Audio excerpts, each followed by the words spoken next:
Dhaggeeffattoota qophii raadiyoo sagantaa sagalee misraachoo yooyyaa bakka jirtanutti araarri nageenyi fi arjummaan gooftaa keenya Yesuus Kiristoos almasih isa isiniif haa baay'atuuti.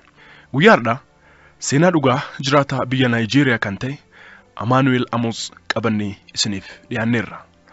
Amaanu'eel Amoos gooftaa Yesuusitti osoo amanee hin fayyin duratti ergamaa seexanaa ta'e isaan jireenya dukkanaa sukkanneessaa keessa dabarse waan hojjetaa ture. Mala seexanni kiristaanota balleessuuf irratti hojjetu nuuf diidessaa nutti hima.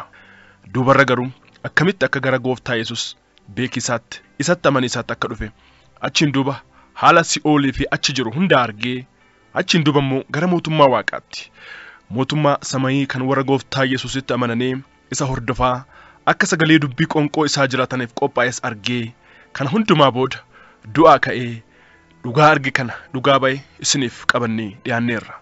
Barumsa guddaa jireenyaaf tajaajila keessaniif ta'u irraa argattan jennee abdii guutuu qabna. Seenaa kana kutaa adda addaatiin isiniif dhiyeessaa jiraachuun keenya ni yaadatama. Kutaan itti aanee jiru akkasitti isiniif dhiyaata. Obsaan haga dhumaatti nu dhaggeeffadhaan affeerraa keenya jaalalaati. Dursinee Waaqa kadhanna.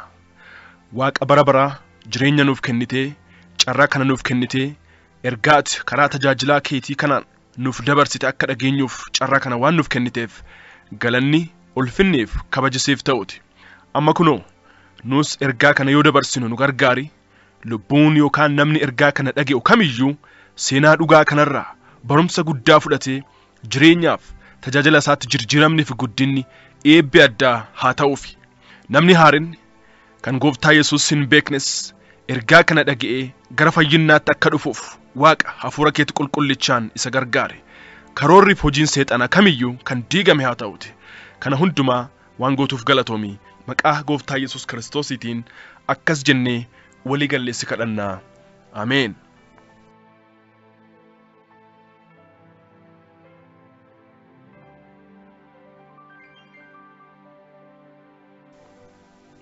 Guyyaa itti aanutti gara walgahii tokkoo akka waliin deemnu na gaafatte. Anillee takka itti seenee hidhameera waan ta'eef filannoo biraas waan hin qabneef tole jedheen.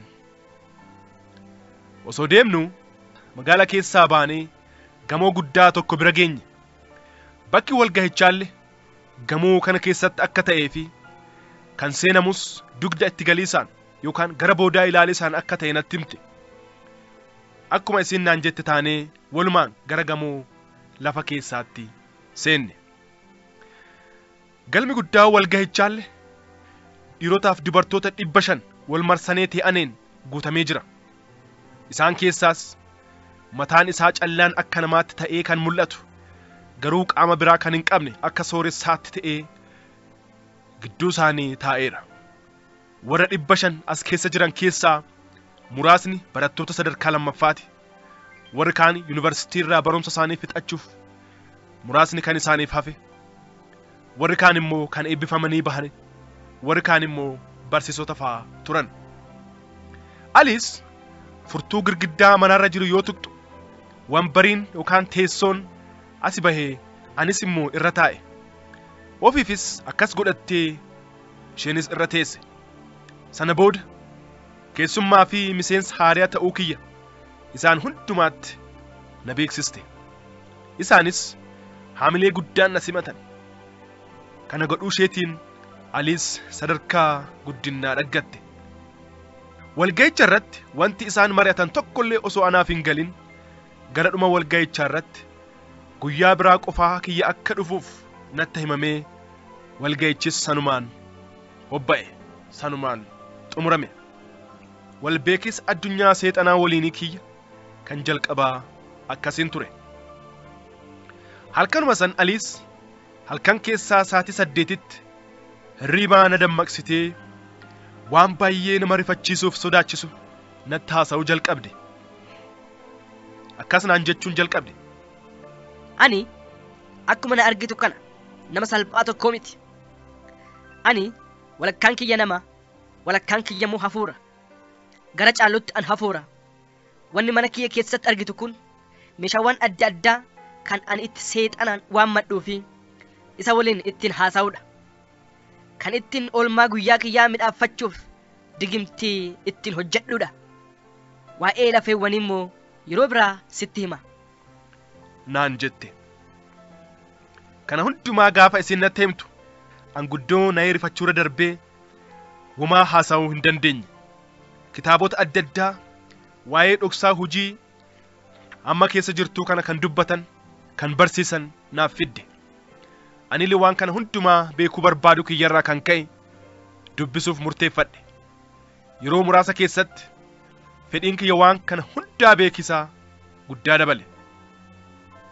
Isinis fedhiina keessatti uumame kana argitee osoo ani hin beekin maqaa kiyya gara warra asmaatotaa gara xonqaayota beekamoo biyya Hindiitti ergite.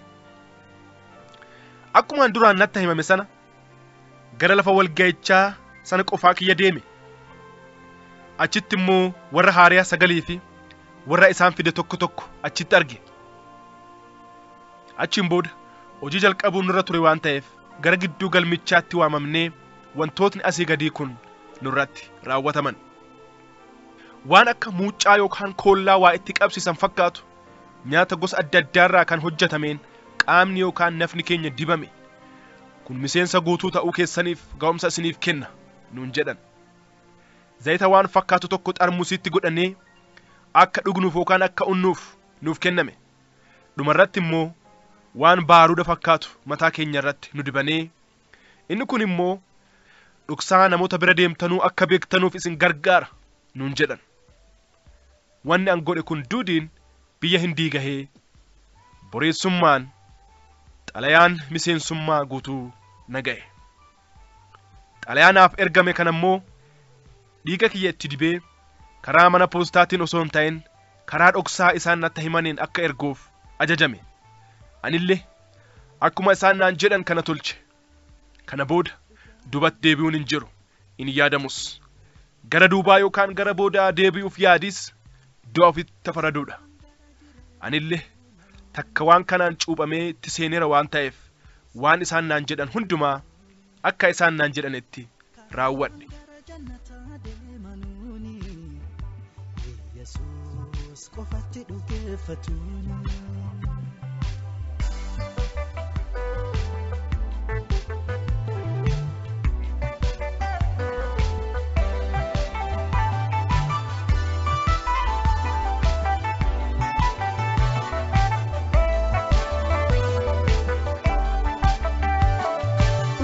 Sitti maayaa nama naaf caqaasi sobaaf dhugaa ilaalee taadda baasi.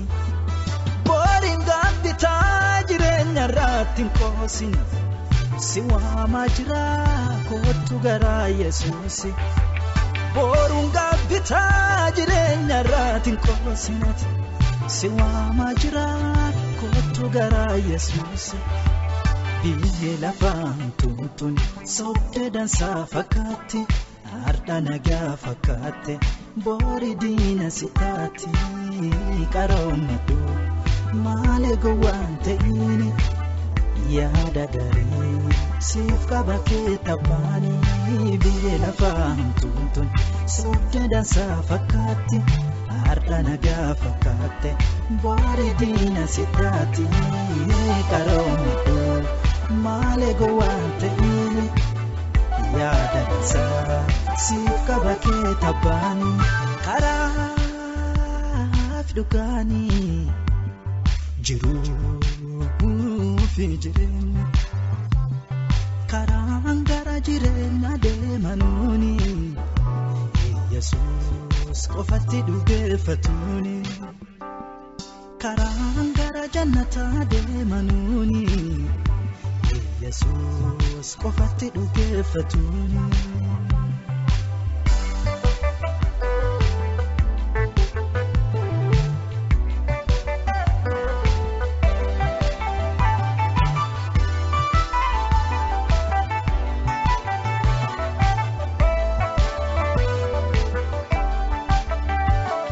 Nami isaatti dhugeeffate marti jireenya baraka qabatuufi maale akka namni tokko hin banneef tarsee kennee waaqilma fi du'aafi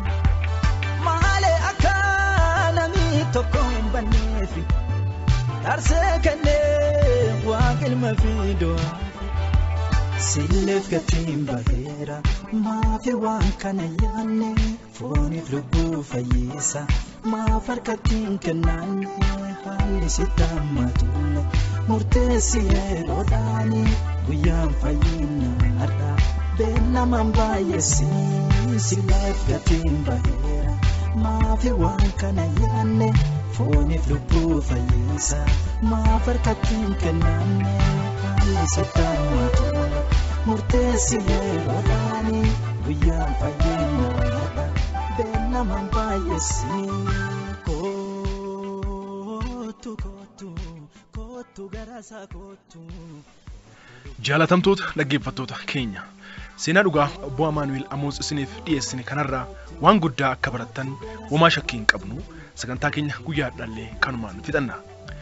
Kana booda maaltu ta'a laata?